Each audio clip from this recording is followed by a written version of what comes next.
For the Boston Symphony Orchestra, I'm Anthony Princiotti with a preview for an upcoming program in which music director Andris Nelsons will lead the BSO, the Tanglewood Festival Chorus, and a roster of internationally acclaimed vocal soloists in a performance of Johann Sebastian Bach's epic, life-affirming Mass in B minor.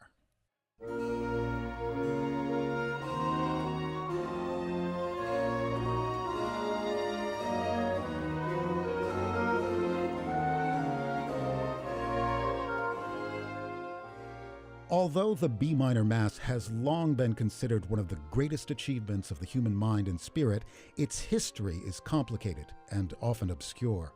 In 1733, Bach found himself entangled in yet another dispute over work conditions and pay with the City Council of Leipzig, where he was responsible for the music in the city's 4 churches and the education of several hundred boys at the St. Thomas School, a public boarding school for the poor.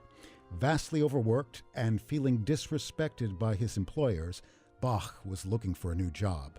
He set his sights on Dresden and its thriving musical culture, where Friedrich Augustus II had just been installed as Elector of the state of Saxony and King of Catholic Poland.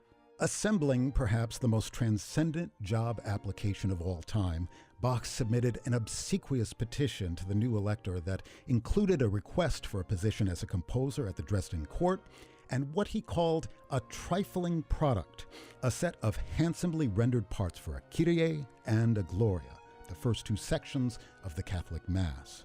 While this might seem like an odd gesture from a devoted Lutheran like Bach, in fact, Martin Luther favored a version of the Mass service that combined Latin and the vernacular, giving rise to a genre of sacred music known as the Lutheran Mass, which included only the Kyrie and Gloria.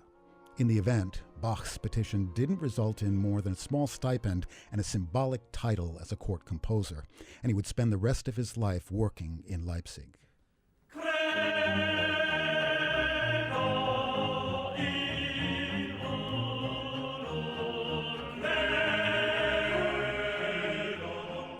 Over the following 16 years, as he drew near to the end of his life, Bach added the conventional 3 remaining movements of the Mass, the Credo, the Sanctus, and the Agnus Dei, creating a Missa Tota, or full Mass. His reasons for doing so are unknown, but during his final decade, Bach seemed to focus on producing works that would inventory his mastery of a given genre, such as his Art of the Fugue, his musical offering, and his Goldberg variations. Within this context, this full Mass, which was never referred to or labeled by Bach as his Mass in B minor, may be seen as a summation, a catalog of his skills as a composer of sacred music that employs every important Baroque style and form.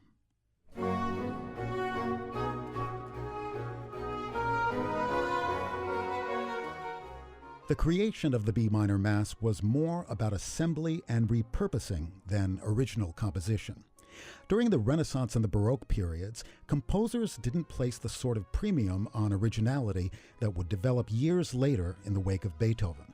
The idea of a composer using music he'd previously composed as the basis for a new work wasn't frowned upon in the least. In fact, it was considered normal, and Bach used this so-called parody technique throughout the B minor Mass, taking movements from a wide range of his cantatas and fitting them to the Latin text.